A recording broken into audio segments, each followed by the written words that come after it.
Bonjour à toutes et tous dans ma spiritualité au quotidien. J'accueille aujourd'hui Lauriane pour un nouvel épisode.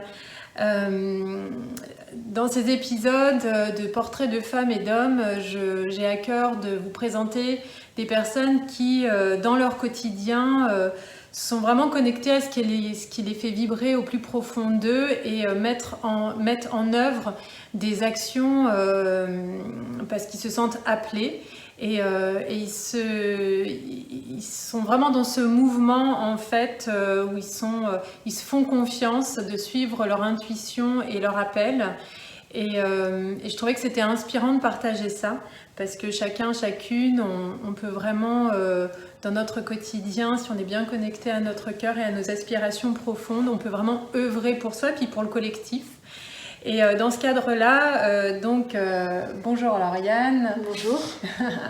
Alors Lauriane est journaliste dans sa vie professionnelle et très engagée au niveau social puisque depuis ton adolescence, tu œuvres pour des enfants, pour la Croix-Rouge assez longuement.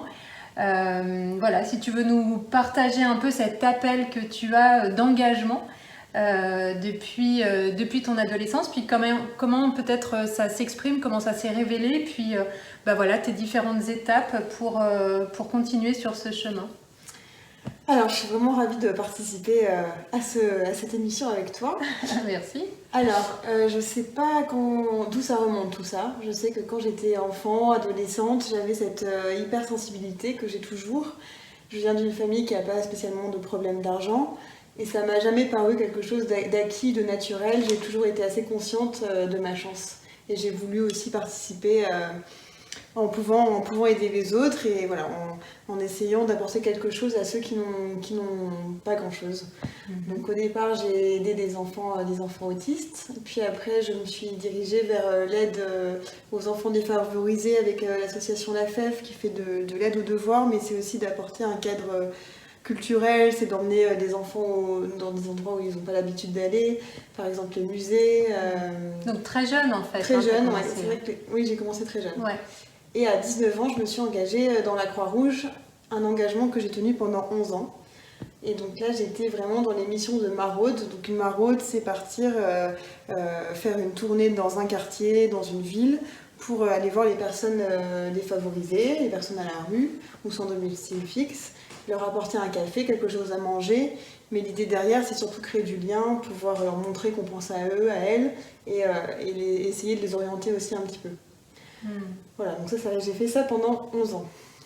Ok, et dans ce parcours justement d'aide à l'autre et de création de liens, j'aime bien cette idée de lien, de garder le lien, de nourrir le lien, peut-être auprès de personnes qui peut-être imaginent qu'il n'y a plus de lien pour eux. Est-ce qu'il y a eu des difficultés ou en tout cas des étapes que tu as dû peut-être dépasser, qui sont venues comme ça un peu voilà, où tu t'es sentie peut-être moins à l'aise ou... Mes premières maraudes avec la Croix-Rouge, ça a été très dur émotionnellement. Parce que moi, j'arrivais à 19 ans là, à vouloir aider les autres, mais en fait, tu te prends une grosse claque quand tu rentres chez toi après avoir aidé ces personnes, que tu rentres dans ton lit bien chaud, dans ton logement bien chaud. Ouais. Tu te dis juste comment je vais dormir, comment je peux continuer ma vie normale en pensant à toutes ces personnes que j'ai aidées. Donc ça a été les 2-3 premières maraudes, et puis en fait ça me touchait vraiment. Après ces personnes, j'essayais même de les retrouver dans ma vie à côté personnelle. J'étais à Lyon à l'époque, j'essayais de les retrouver dans Lyon, enfin ça me bouffait un peu. Ouais. Et c'est là où j'ai eu cette prise de conscience de me dire soit j'arrête parce que c'est trop pour moi, je suis trop sensible et c'est ok et je ferai autre chose, soit j'arrive à trouver la bonne distance pour pouvoir aider.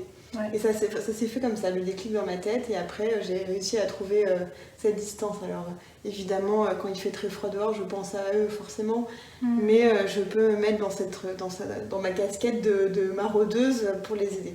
Donc ça a été une première difficulté au tout début de mon engagement. Et là, l'autre difficulté que j'ai ressentie récemment, c'est qu'après 11 ans à faire des maraudes, il y a un moment donné où tu te rends compte que ton engagement, tu t'y mets pas à 100%, tu t'y mets plus à 100%, tu deviens un peu automatique dans ta manière de gérer les choses, alors tu le fais toujours bien, hein, mais tu mets plus la même implication, tu mets plus tout ton cœur. Est-ce que tu parles de sens là ou pas? Il y a peut-être une question de sens, mais je pense que c'est plutôt moi dans mon cas, ça a été une question de... Voilà, je sentais que j'avais peut-être fait le tour de quelque chose et que j'avais envie de faire autre chose. Et dans ces cas-là, je pense que c'est bien de se l'avouer à soi-même. C'est pas si évident parce que quand on fait partie d'une association depuis une dizaine d'années, on a des amis dans l'association, on a tout un cadre autour de ça. C'est pas évident. Mais c'est bien aussi de se dire, bon bah là, je vais sortir de ma zone de confort et puis je vais penser à quelque chose d'autre et peut-être que je pourrais apporter quelque chose qui résonne plus en moi à ce moment-là. Et voilà. Et donc là, je suis dans cette période justement de recherche. D'accord. Alors peut-être avant, si tu es d'accord pour nous en parler un peu. Après, justement, dans les personnes que tu as pu soutenir par ta présence, par le lien, etc., est-ce que tu voudrais nous partager une expérience ou deux de personnes? Est-ce que tu as pu remarquer que ça apportait à la personne et à toi en même temps? Parce qu'on est toujours dans l'échange, dans le partage, ça nourrit d'un côté, mais ça nourrit de l'autre aussi, et ça nourrit le collectif.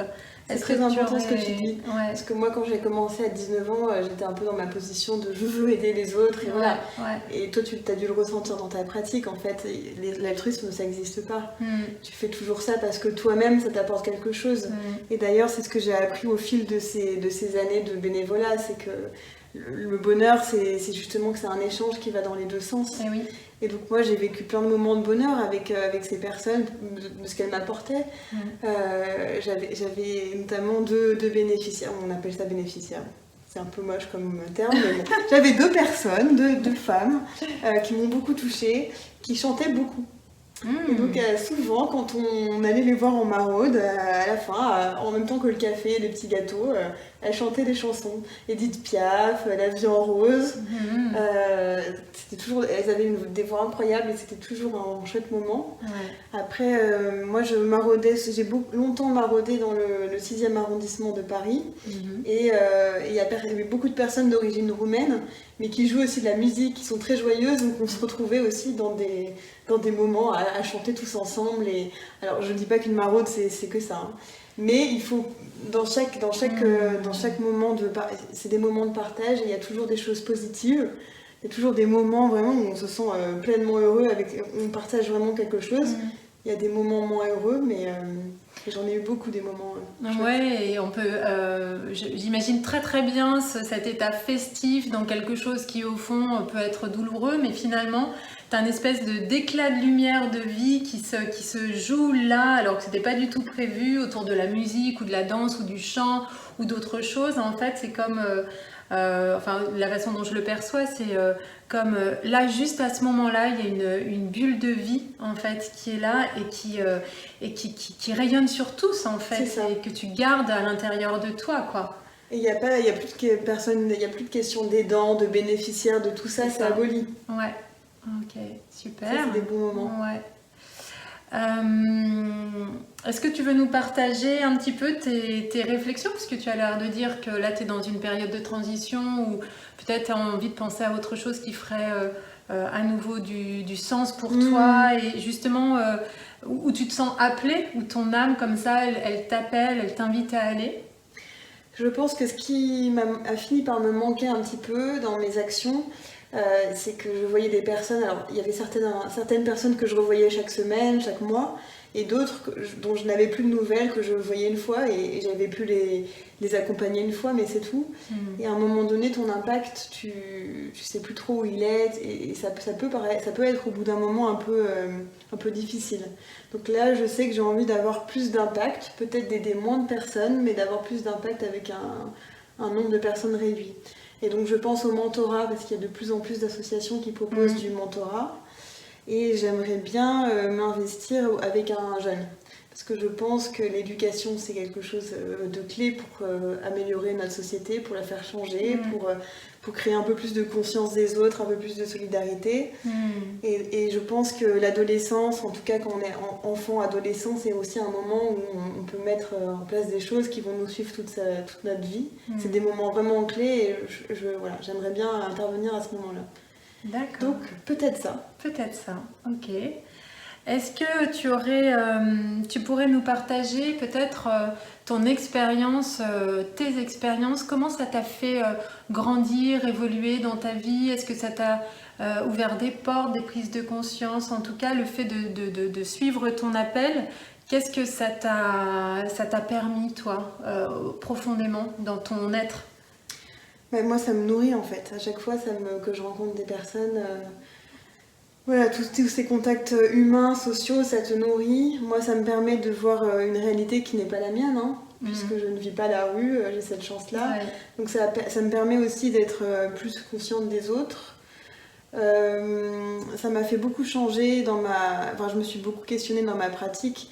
C'est ce qu'on se disait tout à l'heure, quoi, que c'est important de ne pas être juste celle qui aide et d'être dans cette posture-là. C'est important voilà, d'être autant que possible horizontale dans sa relation. Ouais. Oui, moi, en tout cas, en un mot, ça me nourrit. Ça me nourrit. Ok, super. Est-ce que tu aurais peut-être un conseil à donner à ceux qui nous écoutent, un conseil ou quelque chose voilà, que tu aimerais partager là avec eux? Je pense que c'est pas évident de se lancer dans une association quand on l'a jamais fait, qu'on n'a pas ressenti cet appel jeune.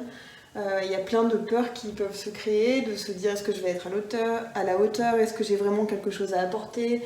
Je pense que c'est important de commencer par des petits pas en fait, de ne pas penser tout de suite à la fin ou à l'ampleur, de juste se poser la question de là où on a des choses à apporter, les thématiques qui résonnent en nous et puis de se lancer, au moins d'essayer une fois, deux fois et puis si ça fonctionne pas, si c'est pas fait pour vous, c'est pas un problème, il n'y a pas de problème. Mais de ne pas se faire une montagne avant même d'avoir commencé, je pense que c'est important. Ouais. Et d'arriver, voilà, de rester à l'écoute et de ne pas être dans la position de je vais sauver l'humanité, ça n'existe pas, vous n'allez pas sauver l'humanité, mais c'est pas grave.